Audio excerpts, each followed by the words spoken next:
Hello and welcome to Fresh Take from What Fresh Hell, laughing in the face of motherhood. This is Margaret, and today I am talking to Jill Castle. Jill is a pediatric dietitian and childhood nutritionist and the founder of The Nourished Child, a parent-focused website hosting childhood nutrition and feeding resources, and she is also the host of the Nourished Child podcast. Jill has served on the board of advisors to Parents Magazine and is the author of 5 books on childhood nutrition, including Kids Thrive at Any Size, which we'll be discussing today. Welcome, Jill. Thank you for having me. It's a pleasure to be here. So let's start kind of with where you start in the book, which is why people come to this question. And I think almost all of us have had concerns about our child's eating habits, our child's maybe size, our own eating habits, and not passing them along to their kids. So why do people come to a pediatric nutritionist? Well, for a variety of reasons. I think, eating and what they see in terms of their child's behaviors around eating can be concerning. Oftentimes parents come because their pediatrician has told them, your child is getting larger, your child is getting smaller, your child has food allergies. Or sometimes parents come because their child is very active in sports and they want to make sure they're getting the right fuel. So there are a variety of reasons why somebody might land on my doorstep. I would say that more often than not, it has to do with size, smaller or larger. And you talk in the book a lot, and we'll be getting really into the granular of this, about how our perceptions about body size can be very misinformed, I guess, or they're just wrong. And some of it is that we think that larger size children are innately unhealthy, or, that kind of being in a small body is ideal. And what has changed about that in the last, let's say couple of decades? I know since I was a child, this was definitely the reigning perception. Yeah, I think it still is the reigning perception. I think we've got a lot of folks out there who believe that the way a person appears or looks dictates their health status, which in children is very challenging because children are changing so much. They're literally, you can have chunky babies who lean out by the time they're toddlers and appear to be underweight. You have, middle school children who fill out and thicken as they're entering puberty and then lean out and shoot up and get taller. And so ascribing health status based on what a child looks like can be a very dangerous thing to their emotional well-being. And I think in the book, I try to point out that, health doesn't really have a size in childhood, that children can be in larger bodies that are changing over time and be quite healthy. They can go out and play soccer and football and do all the things they want to do. I think the other side of the coin is this idea that childhood provides us with such an opportunity to develop the health habits and lifestyle behaviors that will help children down the road, be as healthy as they want to be. Yes. And then the other thing is, their emotional well-being, which we really aren't talking about. Right. I think we're all aware that, anxiety and depression and mental health concerns have increased really very much since the pandemic. And parents are really worried about that. They want to raise a healthy child, but they also want to raise a happy child, a child who feels good about themselves and who is well emotionally.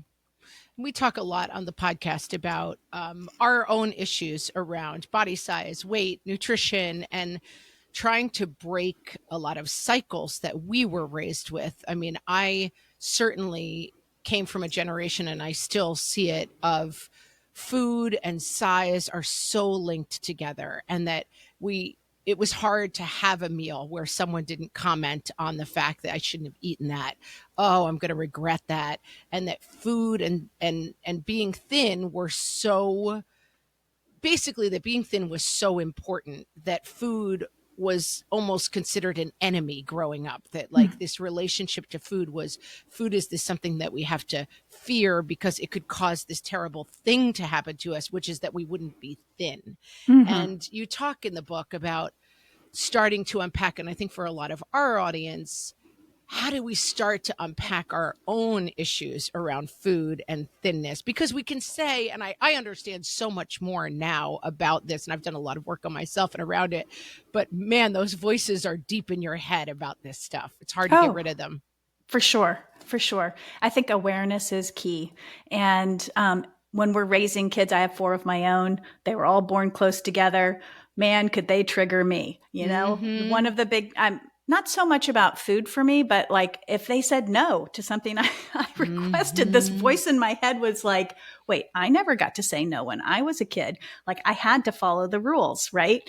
So I think as parents, when we feel that sensation of being triggered, Yeah. of we're watching our child eat too much or be out of control around food or enjoy it too much. And if we're starting to feel like we're a little nervous about that, and what does that mean? I think that's a sign that, to step back and say, wait a second, this is one meal. Enjoyment is something we should be encouraging in our children. The relationship with food ideally should be a positive one. And when we lay up all of these negative comments or assessments at the table, how well did this child eat? How poorly did that child eat? This one never took a bite of that.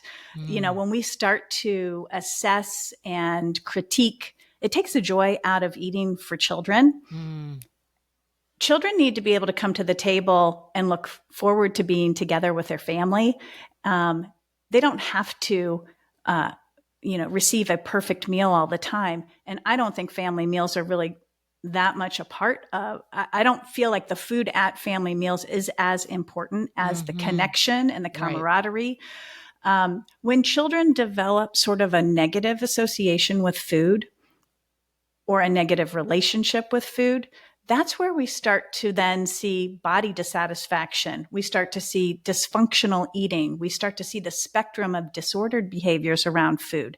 That poor relationship with food is sort of a seed to all of those other behaviors that so many parents are afraid of and worry about. And so, the relationship with food is fuel.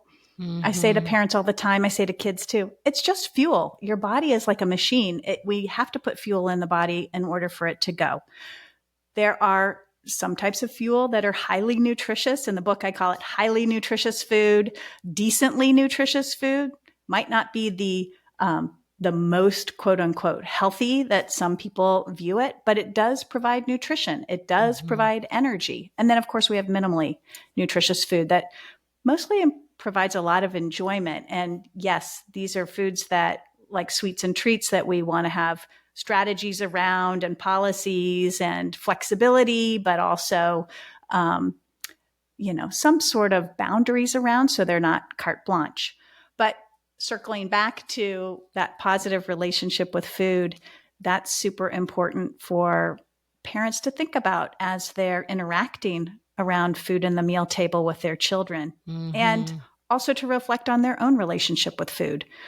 Yeah. And I think for parents, we need those same messages for ourselves too, even in adulthood. And another thing you point out in the book that was helpful for me as a parameter is, body size is not only about weight, it's height as well. And that some of the charting that we use, and I think that, we talk about this in a lot of ways in parenting, that developmental milestones and other kind of checklists that they have at the doctor's office are useful, but they're only one singular tool, that we can't go and say, my child should be this because a chart at the doctor's office said it. Correct. Yeah. And I think you're referring to growth charts and BMI tables. Yeah. Right. And those are a singular point in time. As a pediatric dietitian, when I'm working with families, I always say, bring the growth chart. I want to see it from, a year forward. So if I'm seeing a 15-year-old, I want to see the last 14 years. I want to understand what that growth has been like. And it's important for parents to hear that, one point in time does not define a child's health, does not define what they eat. It doesn't define, their health risk. It's really looking at parameters over time. And then at the end of the day, I actually feel as well, how is this child functioning in the world? Are they enjoying going to school? Are they engaging with friends, with family? Are they able to physically do all the things that they want to do? The functionality of a child's life, I think, is really important, not a weight on a growth chart that tells them, quote unquote, overweight or, other categories of weight classifications. Yeah, and I think for parents, this is a very difficult issue because it is our favorite or least favorite high stakes, low control. Like it feels like these outcomes are very important, that our children be healthy, but also have self-esteem and accept themselves however they look. And also that somehow we're in charge of it because we are the primary person feeding them. And I think it's not for nothing that people get very wrapped up in these issues, because it does feel like the onus is put on us as moms, particularly, to do this correctly. And that then weight and the way our kids present in the world feels very connected to how people are judging us around these issues. Sure. And so how do you begin to untangle? And also I will say, because we've been talking a lot about this on the podcast, some of these are very systemic issues that then all come down to the point of you failed, mom, you stink. And some of this is marketing. And there's a lot of stuff going around about food and what our kids are eating and drinking and what they're attracted to that has a lot to do with food companies, making foods very attractive and tasty and all of these things. But then it kind of gets left at mom's doorstep. Oh, you failed. You did a bad job. Your children eat too much junk food. Yeah. And I think one of the things I try to point out in the book is that size is highly genetic. There's not a lot of control we have over size. Your children, where they deposit fat, where they deposit muscle, how much muscle they have, how tall they're going to be, their shape, how round or slender they will be, is highly genetic. Up to there's actually one study that I point out in the book that I love to mention, because it looks at identical twins who were raised apart in different homes. And their size and their shape is up to 70% heritable. But that other 30% is the environment. It's the habits that they establish. It's, sure, it's the food choice, but it's also sleep. It's how much screen time they're spending time watching. It's how much they move. What is the functioning of the family? What's the family culture? How do families talk about bodies and food? There's so much to it. And I don't think we're talking enough about that. I feel like as a society, we spend a lot of time nitpicking about food when we're zooming in on food with a microscope, and we're forgetting that wow, if our children are getting a solid, restful night of sleep, they're more likely to be able to sort out their emotions, to control their emotions during the day, to regulate their appetite. So there's a bigger picture, and that's what I wanted to do with this book, is really shine a light on all the different behaviors that are so essential, particularly in that decade of life between 3 and 13, where, you have teenagers. I've raised kids. I only have 9 months left until my youngest is 13. So I better get with the program here. Well, that decade is kids will follow the leader. You establish these habits. They're like, yes, mom, I'll do that. You have a regular bedtime and a regular routine before bedtime. They're doing it because that's the routine. And so in a lot of ways, it's easy to set up these, quote unquote, easy to set these habits up, given, in a perfect world, we have all the time and all the resources that we need. I also try to highlight that, there are things to consider when you don't have the resources, right? There are things that collectively as a whole society, we should be more sensitive to. Not everybody, can purchase organic fruits and vegetables, right? So how do you raise a child when you might have limited resources, or you might live in an environment that is less favorable to getting a good night's sleep or getting your child out to move their bodies every day? So I try to highlight that in the book too, because there are things we can all be doing, I think, that are helpful to establishing these lifestyle behaviors that children, will come back to. Even if they drop them as teenagers, Right, they'll come right. back to them as young adults. And I can validate that because my children are young adults and I watch them. And their behaviors, and a lot of them reflect what they were raised with. So you touched on this idea of the whole child, and I want to take a break. And when we come back, we're going to talk more about this idea of approaching the whole child. I am talking to Jill Castle. She is the author of Kids Thrive at Any Size, and we'll be right back. So we were talking a little bit before the break about how we are kind of narrowly focused on food, but really in this book, there's a lot about nutrition, but it's really your focus is on the whole child and how to focus on the whole child. So walk us through what that term means and how it comes into practice. So, whole child healthy is a model I created to reflect physical health and emotional well being. So, traditionally, we have, as a society, focused on physical health. And being a healthcare provider, that is very much what we focus on. What is blood pressure? What is weight? What is, all these other functional factors? What are the lab values? We focus a lot on physical health. Yes, we want children to grow up physically healthy, but what we haven't been focusing on is emotional well-being. How do children feel about themselves? How are they managing their emotions?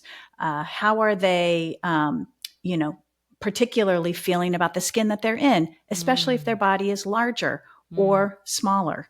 And so whole child healthy really helps families focus on these lifestyle behaviors, which there are 8 of them. I call them 8 pillars of wellness. That's sort of the path to this physical health and emotional well-being. It's to help families remember that there's more to the story than just cooking a great meal and having it be organic and on the table at 6:00 every night. There's a lot of other things families can be doing. And my hope is that families will recognize that, I don't have to worry so much about food every day. I can focus on sleep if we're having troubles in that area, or I could focus on movement. That 8 pillars of wellness start with family culture. And I wanted to start with that one first because that is the safest environment that a child will have as they grow up. It's the most powerful culture they will ever experience before they go out into the world and experience our whole societal cultural norms that you mentioned a little bit earlier about. After that, sleep, movement, feeding, which is that parent interaction around food, eating, which really we aren't talking a lot about, but establishing those eating habits that are good behaviors that encourage mindfulness with eating. And after that is screens and self-love. Food, screens, and self-love. So there's 8 pillars of wellness.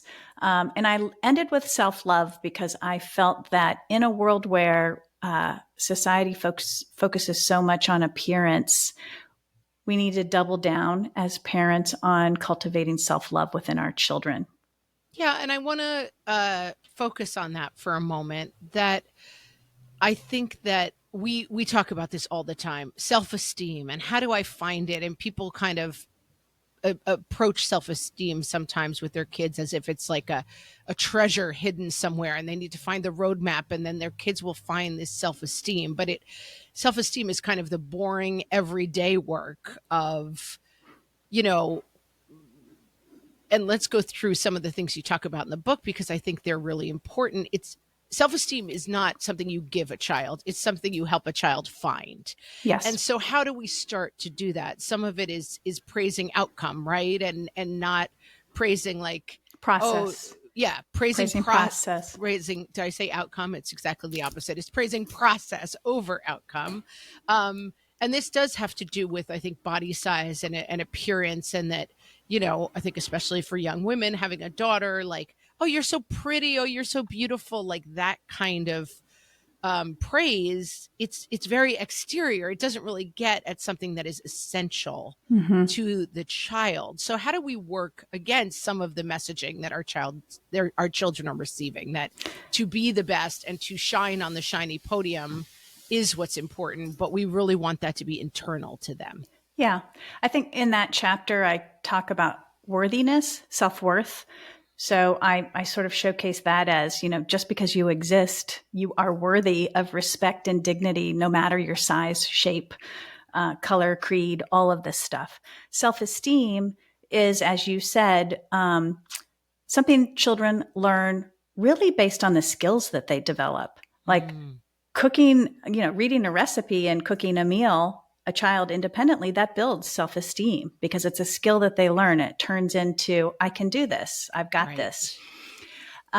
When it comes to bodies, and there's a real fight, I think, that parents have to acknowledge. And that fight is, our kids are growing up in a society that just tells them that what they look like is where their value is. And that's not going to probably ever go away. Right. And the rise and prevalence of social media, kids are getting bombarded daily with messages and images of what they should look like. And so Mm-hmm. as parents, I think we have to really be advocates and activists for body neutrality and body acceptance and worthiness and dignity around all bodies. And that can be, from what you talk about in your home, and not talking about what somebody looks like or what your child looks like. Oh, you're so pretty. But, Mm, really focusing on character, mm, focusing on internal qualities, taking the focus off of bodies. And if mm, you are talking about bodies, keeping it very neutral. Your body was, your legs ran so fast at the race today, right? mm. It's talking about not what it looks like, but what it can do, what the function is. So in the book, I say, function over form. And I keep hammering that message. Like, we really want to talk about bodies in a very neutral way. And I know there's a body positivity movement, and I don't have a problem with body positivity, but I do acknowledge in the book that body positivity still focuses on the body. Interesting. Yeah.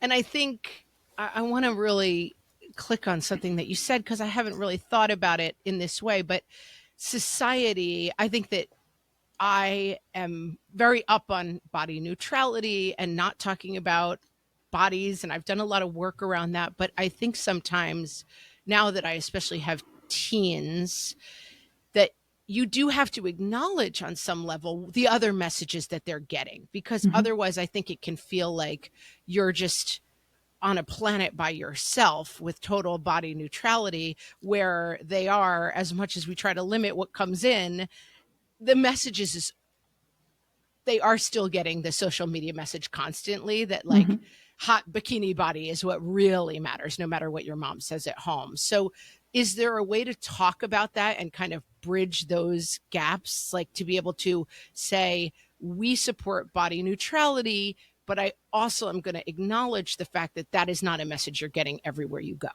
Right. I think you just said that beautifully. I think, if we scroll back to the first pillar of wellness, which is family culture, are you Mm, building a family culture that,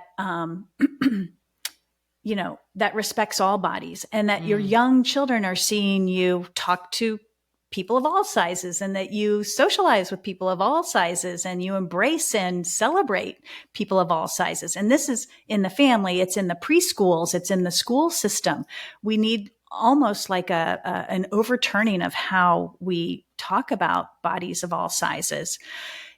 But we also, I agree, if we have a strong family culture and communication and cohesiveness and trusting within the family, then, when your 11-year-old comes to you and says, I want a hot body bikini, you've mm-hmm. already You've got the done the work. culture that where your child is coming to you and you can say, sweetheart, you know, I see you are seeing these messages, but I want you to know your body is fine as is. Your body can do all the things you want it to do. It's really hard to see those messages.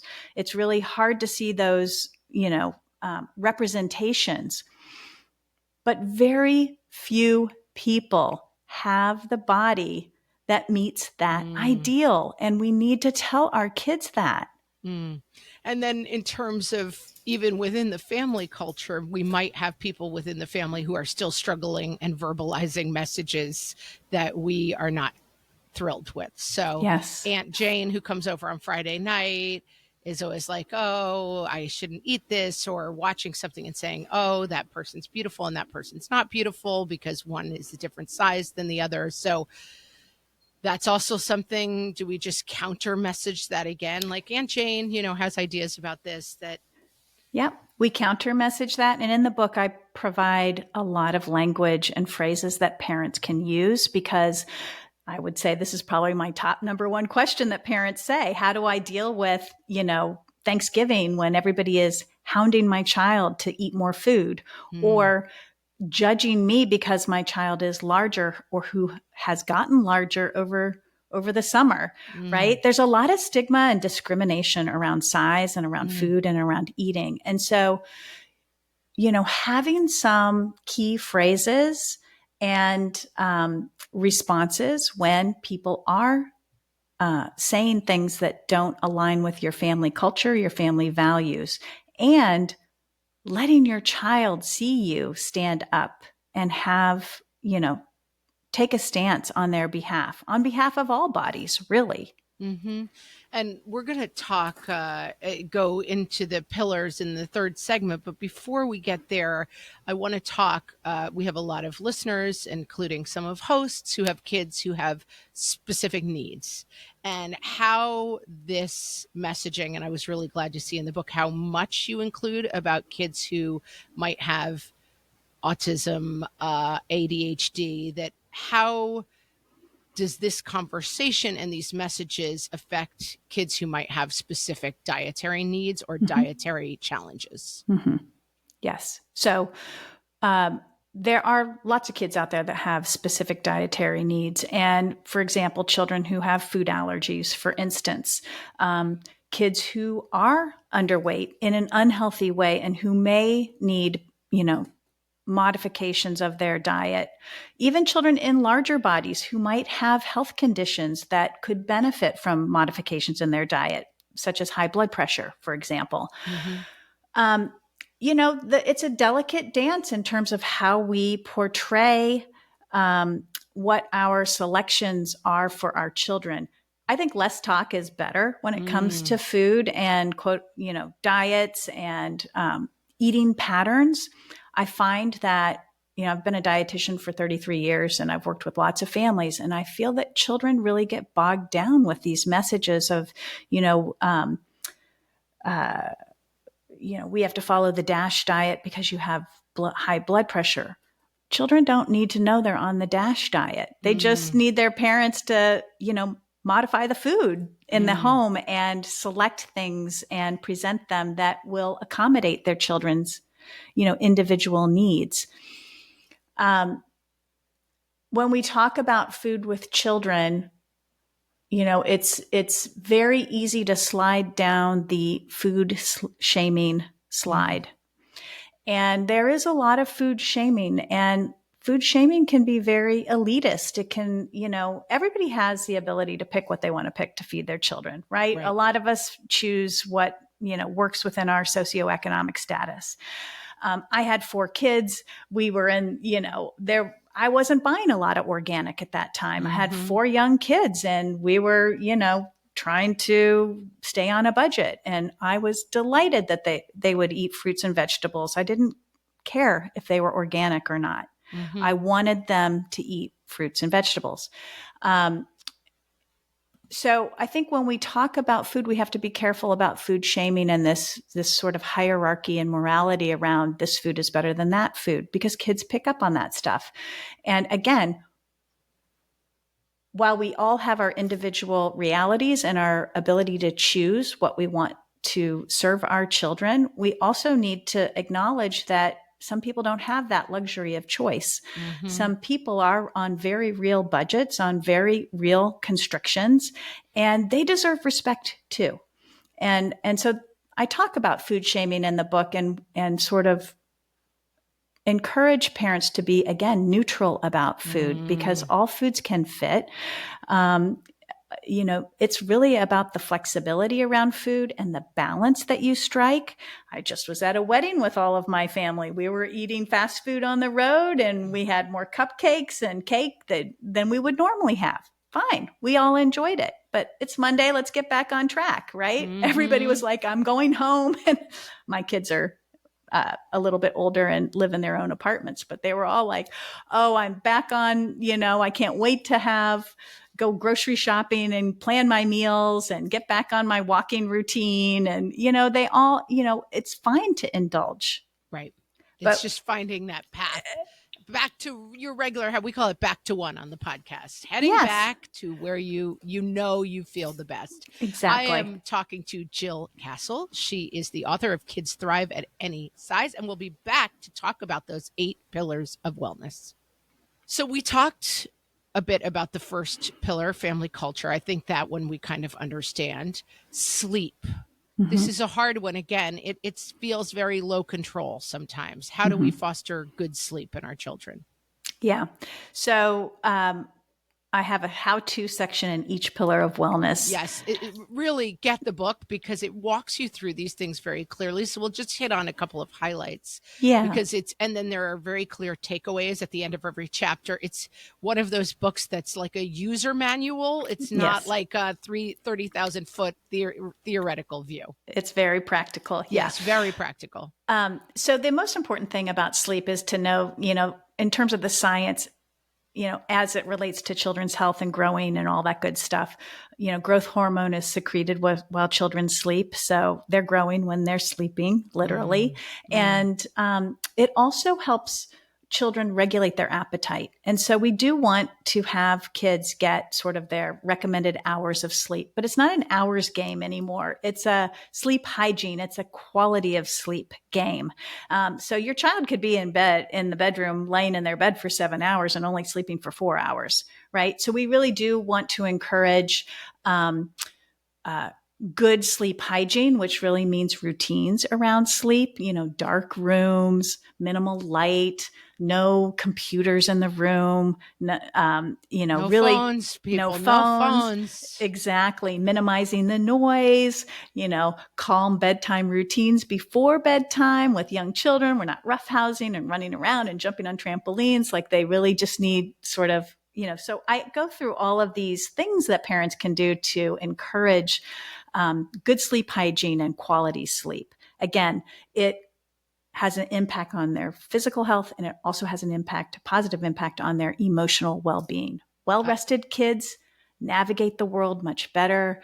They're in better emotional control, and they are better able to learn and remember and do all the things they're supposed to do during the day. And it's part of the whole child. Also movement. Let's talk about movement. Yes. So again, there are wonderful things about physical activity. I call it movement because I think sometimes we think physical activity means exercise. Not really. Moving, walking to class, going outside at recess. Yes, playing a sport. So movement encompasses all of these different things from, sweaty, heavy duty physical activity to just, walking the dog around the block at night. All movement is good movement. Research shows that children actually, even one episode of moderate to vigorous exercise, 20 minutes or more, has a positive impact on blood pressure, on, blood fats, like great impact. And if you do it regularly, you're getting even more impact, right? We want kids moving at least an hour a day. In the book, I acknowledge that some kids don't get out and move an hour a day. It's pouring rain right now in Massachusetts. What do you do with your kids on a rainy day? They can't get outside and move. So, I've shown parents or tried to show parents how you can take sedentary activity or activity where you're not moving, you're laying on the couch watching TV, or you're, playing video games, sitting in a chair, how to make those more active, sit on a round ball and bounce around, or, walk slowly on a treadmill while you're doing it. So you can, and younger children who are playing Legos, or they're playing house, how do you set up the house where they're getting more physical movement? Well, you can put the kitchen upstairs and the family rooms downstairs, and the bedrooms are across the hall. So kids are actually moving as they're playing indoors. So we want to see kids have about an hour of movement every day collectively. I think that the issue with parents right now is they feel a lot of that onus on themselves to have to create that. And it's a sad thing, because schools should be playing a role in this too, I feel. Yeah, right. We've written out physical activity in most schools these days, and we really need to bring it back in. There's so many physical health benefits as well as emotional benefits to daily movement. And it's a good reminder for those of us with teenagers who may be sitting in class all day and then coming home and having 6 hours of homework, and they've got to get into the right school, so they've got to sit and do it. That for those kids as well, taking a walk, getting outside, whatever it is, putting that physical movement back in. Let's talk about feeding and eating kind of together here. Okay, so feeding is really that interaction, parents and their children around the table.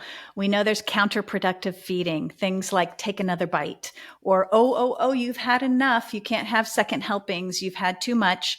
These are counterproductive to the relationship with food, which we talked about earlier, but also in having children self-regulate their eating. And that is the ultimate goal, in my opinion, is to support our children so they are able to self-regulate their eating. And that's how the eating pillar ties into it, because children have genetic propensity for their eating behaviors. So some children, it's called food approach. Some children are more attracted to food, more interested, more exuberant with their eating around food. And other kids are more satiety responsive, is what we call it. They're more sensitive to that feeling of fullness. So they slow down their eating more. They don't eat as much. They stop when they're full. So when we're building eating habits with children, we want them to be able to sense their hunger and their fullness.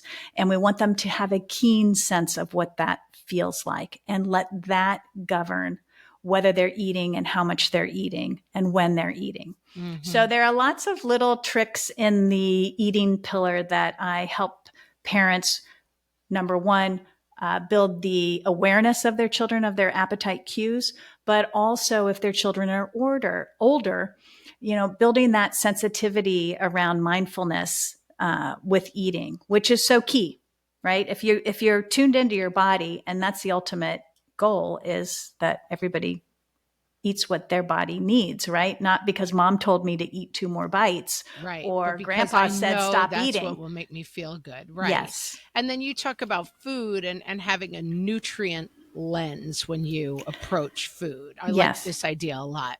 Yeah. And a lot of that came from the fact that my editor said, you've written so much about food, you need to write about it a little bit differently. I said, well, I'm going to even simplify it more, because if you go out in the world today and you look on social media and you look in the media, food is getting more and more complicated, and parents are getting more and more confused. What should I be feeding my children? Well, look at food through a nutrient lens. Kids are growing and developing quite a bit during these 18 years. They need nutrients for their brain, their body, to support their immune system, for their bone health. And so if you look at food like through a lens of how many nutrients does this food have? Is it a good source of nutrients? That can really govern what you choose to feed your children. I talk through the food groups. The food groups are sort of, tired, not sexy, but they are nutrient rich. And if you can lean on those a little bit to help you with your meal planning, you really are going to be getting those 40 nutrients that kids need every day to grow and develop. And, from brain to bones to their whole body.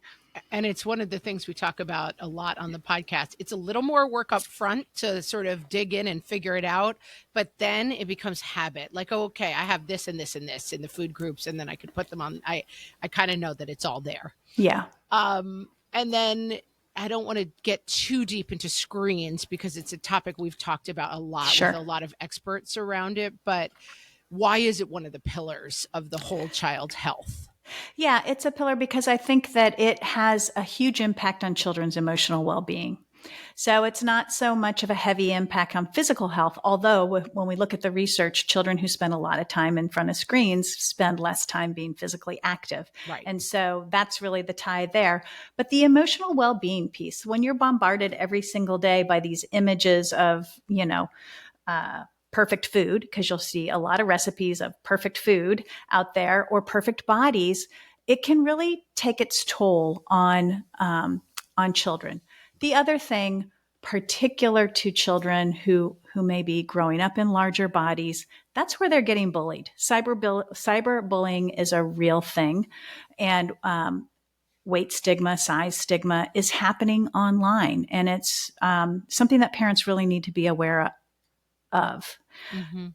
And developed some parameters around media and screen time, how much is allowable, when it's allowable, and just giving parents the parameters to feel like they can have a little bit more control over it, perhaps.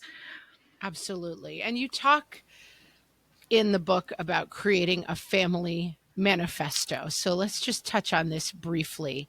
It's the idea, and I think we talk about this all the time on the podcast. You can't address a problem until you understand what the problem is and what your values around that problem are. And this is kind of the key.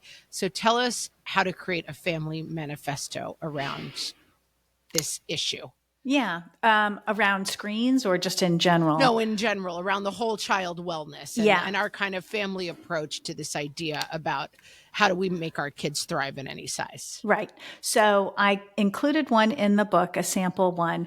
But it's really, like you said, it's your core beliefs. It's what your family as a whole believes in. Are you a family that believes in giving back to the community? Are you a family that believes all bodies are good? How do you treat each other within the family? How do you problem solve? How do you communicate? How do you tackle family unity? Our family, my family, it's been very important to me that we have a unified family, and we call ourselves Family Castle, and